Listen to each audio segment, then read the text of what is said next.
ರಾಜ್ಯ ಸಿಎಂ ಸಿದ್ದರಾಮಯ್ಯ ವಿರುದ್ಧದ ಆರೋಪ ಮುಡಾ ಹಗರಣ. ಆ ಹಗರಣದ ವಿಚಾರಣೆ ಇವತ್ತು ಧಾರವಾಡ ನ್ಯಾಯಪೀಠದಲ್ಲಿ ನಡೆಯಲಿದೆ. ಮುಡಾ ವಿಚಾರಣೆ ಬೆನ್ನಲ್ಲೇ ಈಗ ಸಿಎಂ ಕುಟುಂಬಕ್ಕೆ ಇಡಿ ಶಾಕ್ ಒಂದು ಎದುರಾಗಿದೆ. ಸಿಎಂ ಸಿದ್ದರಾಮಯ್ಯಗೆ ಇಂದು ನಿರ್ಣಾಯಕ ದಿನ. ಸಿಎಂ ಪತ್ನಿ ಶ್ರೀಮತಿ ಪಾರ್ವತಿ ಜೊತೆಗೆ ಭೈರತಿ ಸುರೇಶ್ಗೆ ಎನ್ಫೋರ್ಸ್ಮೆಂಟ್ ಡೈರೆಕ್ಟರೇಟ್ನಿಂದ ನೋಟಿಸ್ ಇಶ್ಯೂ ಆಗಿದೆ.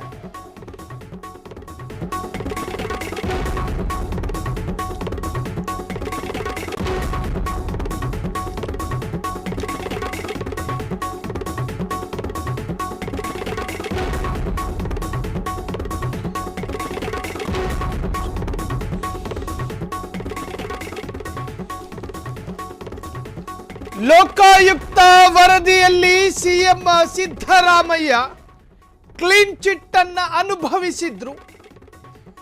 ಲೋಕಾಯುಕ್ತರ ತನಿಖೆ ಮತ್ತು ವರದಿಯಲ್ಲಿ ಸಿಎಂ ಸಿದ್ದರಾಮಯ್ಯಗೆ ಸುದೀರ್ಘ ನಿರಾಳ ಸಿಕ್ಕಿತ್ತು. ಆದ್ರೆ ಇವತ್ತು ಧಾರವಾಡ ಗೌರವಾನ್ವಿತ ನ್ಯಾಯಪೀಠದಲ್ಲಿ ಸಿದ್ದರಾಮಯ್ಯರಿಗೆ ಈ ಕ್ಷಣ ನಿರ್ಣಾಯಕ ಕ್ಷಣ ಮತ್ತು ನಿರ್ಣಾಯಕವಾದ ದಿನ. ಸಿಎಂ ಪತ್ನಿ ಪಾರ್ವತಿ ಭೈರತಿ ಸುರೇಶ್ ಜೊತೆಗೆ ಸಿದ್ದರಾಮಯ್ಯಗೂ ಇಡಿ ನೋಟಿಸ್ ಇಶ್ಯೂ ಆಗಿದೆ. ಸ್ವತಃ ಸಿದ್ದರಾಮಯ್ಯ ಅದರ ಬಗ್ಗೆ ಒಪ್ಪಿಕೊಂಡಿದ್ದಾರೆ ಕೂಡ. ಈ ಪ್ರಕರಣದಲ್ಲಿ ಸಿಬಿಐ ತನಿಖೆಗೆ ಕೊಡಬೇಕು, ಕಾರಣ ಲೋಕಾಯುಕ್ತ ತನಿಖೆಯಲ್ಲಿ ವಿಶ್ವಾಸ ಇಲ್ಲ. ನನಗೆ ವಿಶ್ವಾಸವಿದೆ, ಕೋರ್ಟ್ ಸಿಬಿಐ ತನಿಖೆಗೆ ಆದೇಶ ಮಾಡುತ್ತೆ. ಧಾರವಾಡದಲ್ಲಿ ಸಾಮಾಜಿಕ ಹೋರಾಟಗಾರ ಅಥವಾ ಆರ್ಟಿಐ ಕಾರ್ಯಕರ್ತ ಸ್ನೇಹಮಯಿ ಕೃಷ್ಣ ಹೇಳಿರುವಂತಹದ್ದು. ಹಾಗಾದ್ರೆ ಇವತ್ತು ಧಾರವಾಡದಲ್ಲಿ ವಿಚಾರಣೆ ನಡೀತಾ ಇದೆ ನ್ಯಾಯಪೀಠದಲ್ಲಿ.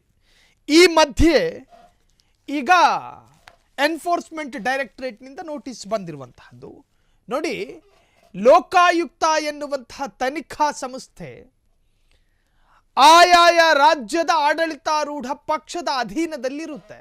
ಅದರ ಅರ್ಥ ಪಕ್ಷದ ತಾಳಕ್ಕೆ ಲೋಕಾಯುಕ್ತರು ಕುಣಿಬೇಕು ಅಂತಲ್ಲ. ಲೋಕಾಯುಕ್ತ ತನಿಖೆ ಮಾಡಿದಾಗ ಆಗ ಅಲ್ಲಿ ಯಾವ ಸರ್ಕಾರ ಇರುತ್ತೋ ಆ ಸರ್ಕಾರವನ್ನ ಸಮರ್ಥನೆ ಮಾಡಿಕೊಳ್ಳುತ್ತೆ ಲೋಕಾಯುಕ್ತರು ಅಂತ ವಿರೋಧ ಪಕ್ಷದವರು ಹೇಳುವಂತಹದ್ದು ಕೂಡ ಸಹಜಾನೇ. ಅದಕ್ಕೆ ಅಲ್ವಾ ಸ್ನೇಹಮಯಿ ಕೃಷ್ಣ ಅವತ್ತಿನಿಂದ ಇವತ್ತಿನವರೆಗೂ ಬಡಕತ್ತಾ ಇರೋದು. ಲೋಕಾಯುಕ್ತರಿಗೆ ವಹಿಸಬೇಡಿ, ಇದನ್ನ ಸಿಬಿಐ ಕೊಡಿ, ಇಡಿ ಕೊಡಿ ಅಂತೇಳಿ ಸ್ನೇಹಮಯಿ ಕೃಷ್ಣ ನೀರು ಕುಡಿಯದೆ ಬಡಕತ್ತಾ ಇರೋದು ಅದಕ್ಕೇನೆ.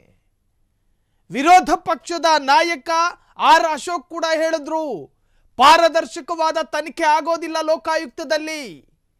ಲೋಕಾಯುಕ್ತದಲ್ಲಿ ಸಿದ್ದರಾಮಯ್ಯರಿಗೆ ಕ್ಲೀನ್ ಚಿಟ್ ಕೊಟ್ಟಿದ್ದು ಕೂಡ ನಿರೀಕ್ಷಿತವಾದಂತಹ ರಿಸಲ್ಟು, ಎಕ್ಸ್ಪೆಕ್ಟೆಡ್ ಪೊಲಿಟಿಕಲ್ ಫಲಿತಾಂಶ ಅಂದ್ರು. ಬಿ.ವೈ. ವಿಜೇಂದ್ರ ಕೂಡ ಲೋಕಾಯುಕ್ತ ತನಿಖೆಯಲ್ಲಿ ನನಗೆ ಅನುಮಾನ ಇದೆ ಅಂತೇಳಿ ಅನುಮಾನ ವ್ಯಕ್ತಪಡಿಸಿದ್ರು. ಸ್ನೇಹಮಯಿ ಕೃಷ್ಣ ಆ ದಿನದಿಂದ ಹಿಡಿದು ಈ ದಿನದವರೆಗೂ ಕೂಡ ಇದನ್ನೇ ಹೇಳ್ಕೊಂಡು ಬಂದ್ರು. ಯಾವಾಗ ಮೈಸೂರಿನಲ್ಲಿ ಪ್ರಥಮವಾಗಿ ಸಿದ್ದರಾಮಯ್ಯರ ವಿರುದ್ಧ ಸ್ನೇಹಮಯಿ ಕೃಷ್ಣ FIR ದಾಖಲಿಸಿದ್ರಲ್ಲ, ಅವತ್ತಿನಿಂದ ಇವತ್ತಿನವರೆಗೂ ಸ್ನೇಹಮಯಿ ಕೃಷ್ಣ ಹೇಳ್ಕೊಂಡು ತಿರುಗಾಡಿದ್ದೆ ಅದನ್ನ. ಇಂದು ಧಾರವಾಡ ಹೈಕೋರ್ಟ್ನಲ್ಲಿ ಮುಡಾ ವಿಚಾರಣೆ ನಡೆಯುತ್ತೆ. ಸಿಎಂ A1 ಆರೋಪಿಯಾಗಿದ್ದರಿಂದ ಸರಿಯಾದ ತನಿಖೆ ನಡೆಯೋದಿಲ್ಲ. ಈ ಪ್ರಕರಣವನ್ನ ಸಿಬಿಐ ತನಿಖೆಗೆ ಕೊಡಬೇಕು, ನನಗೆ ವಿಶ್ವಾಸವಿದೆ, ಕೋರ್ಟ್ ಸಿಬಿಐ ತನಿಖೆಗೆ ಆದೇಶ ಮಾಡುತ್ತೆ ಅಂತ ಧಾರವಾಡದಲ್ಲಿ ಸ್ನೇಹಮಯಿ ಕೃಷ್ಣ ಹೇಳಿಕೆಯನ್ನು ಕೊಟ್ಟಿದ್ದಾರೆ. ಇವತ್ತು ನ್ಯಾಯಪೀಠದಲ್ಲಿ ಸಿಎಂ ಸಿದ್ದರಾಮಯ್ಯರ ವಿರುದ್ಧದ ಮುಡಾ ಹಗರಣದ ವಿಚಾರಣೆ ನಡೆಯುತ್ತೆ. ಸಿದ್ದರಾಮಯ್ಯ ಹಾಗೂ ಅವರ ಪತ್ನಿ ವಿರುದ್ಧ ಕೇಳಿ ಬಂದಿರುವಂತಹ ಮುಡಾ ಹಗರಣದ ಆರೋಪಕ್ಕೆ ಸಂಬಂಧಪಟ್ಟ ಹಾಗೆ ತನಿಖಾ ವರದಿಯನ್ನು ಲೋಕಾಯುಕ್ತ ಪೊಲೀಸರು ಸೋಮವಾರ ನ್ಯಾಯಪೀಠ ಎಂ ನಾಗಪ್ರಸನ್ನ ಅವರನ್ನೊಳಗೊಂಡಂತಹ ಧಾರವಾಡ ಹೈಕೋರ್ಟ್ ಪೀಠಕ್ಕೆ ಸಲ್ಲಿಸಿದ್ದಾರೆ. ಈಗ ಲೋಕಾಯುಕ್ತರು ವರದಿ ಸಲ್ಲಿಸಿರ್ತಾರಲ್ಲ, ಅದನ್ನು ನ್ಯಾಯಮೂರ್ತಿಗಳು ನೋಡ್ತಾರೆ. ಇನ್ನು ಇಡಿ ಎನ್ಫೋರ್ಸ್ಮೆಂಟ್ ಡೈರೆಕ್ಟರೇಟ್ ಆ ವರದಿಯನ್ನು ಕೂಡ ನ್ಯಾಯಪೀಠ ಗಮನಿಸುತ್ತೆ. ಎಲ್ಲಿ ಎಡವಟ್ಟು ಮಾಡ್ಕೊಂಡಿದ್ದಾರೆ ಸಿದ್ದರಾಮಯ್ಯ ಸಾಹೇಬರು, ಎಲ್ಲಿ ಅವರ ಮೇಲೆ ಆರೋಪ ಕೇಳಿ ಬಂದಿದೆಯಲ್ಲ, ಆ ಅಂಶವನ್ನು ಕೂಡ ಗಣನೆಗೆ ತೆಗೆದುಕೊಂಡು ಎಲ್ಲವನ್ನೂ ಇಂಚಿಂಚಾಗಿ ಪರಿಶೀಲನೆಗೆ ಒಳಪಡಿಸಲಾಗುತ್ತೆ.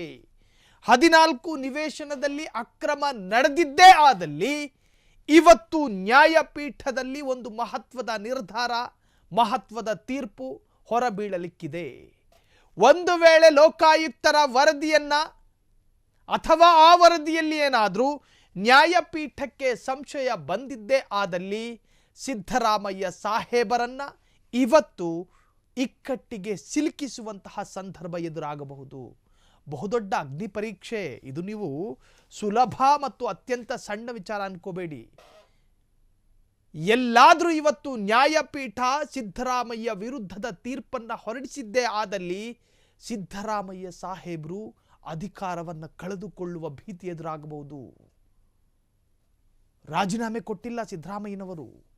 ಒಂದು ಆರೋಪ ಕೇಳಿ ಬಂದಾಗ ರಾಜೀನಾಮೆ ಕೊಡಬೇಕು ಎನ್ನುವಂತಹದ್ದು ಕೆಲ ಪಕ್ಷದ ಸಿದ್ಧಾಂತಗಳಿರ್ತಾವೆ. ಆದರೆ ನಾನು ಆರೋಪದಿಂದ ಮುಕ್ತನಾಗಿ ಬರ್ತೀನಿ, ಅಲ್ಲಿಯವರೆಗೆ ರಾಜೀನಾಮೆ ಕೊಡೋದಿಲ್ಲ ಅಂದ್ರು ಸಿದ್ದರಾಮಯ್ಯ.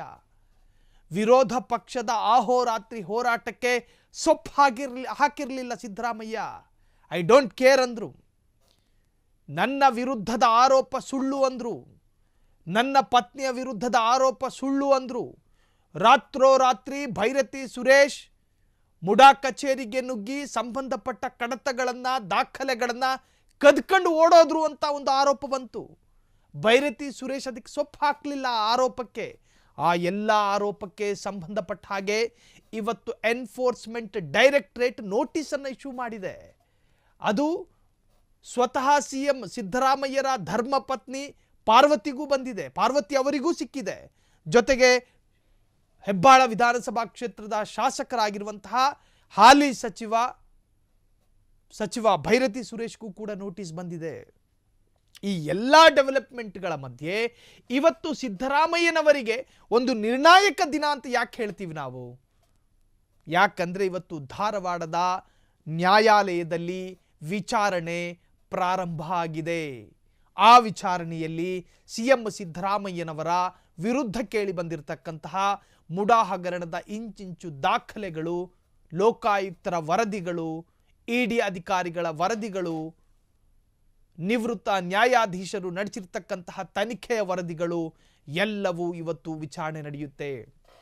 ಸಿದ್ದರಾಮಯ್ಯರ ವಿರುದ್ಧ ಕೇಳಿ ಬಂದಿರತಕ್ಕಂತಹ 14 ಮುಡಾ ನಿವೇಶನದಲ್ಲಿ ಅಕ್ರಮ ನಡೆದಿದೆ ಎನ್ನುವಂತಹ ಆ ವಾಸನೆ ಇದೆಯಲ್ಲ, ಇವತ್ತು ಒಂದು ಸುಖಾಂತ್ಯ ಕಾಣುತ್ತೋ ಅಥವಾ ಸಿದ್ದರಾಮಯ್ಯರ ವಿರುದ್ಧವೇ ಇವತ್ತು ತೀರ್ಪು ಹೊರಬೀಳುತ್ತೋ ಇಡೀ ರಾಜ್ಯದ ಚಿತ್ತ ಧಾರವಾಡ ಹೈಕೋರ್ಟ್ನತ್ತ.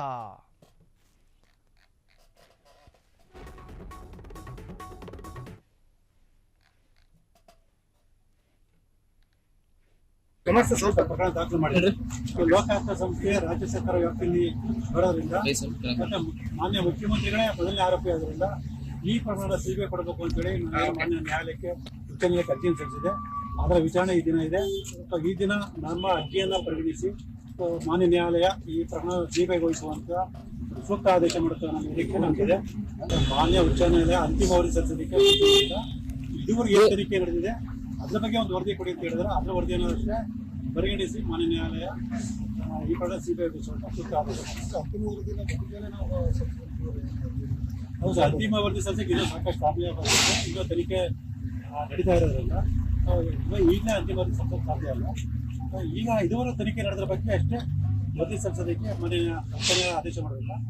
ಇವತ್ತು ಇದುವರೆಗೂ ಏನು ತನಿಖೆ ನಡೆಸಿದರೆ ಆ ಒಂದು ಬಗ್ಗೆ ಒಂದು ವರದಿಯನ್ನು ಕೊಡ್ತಾ ಇದೆ.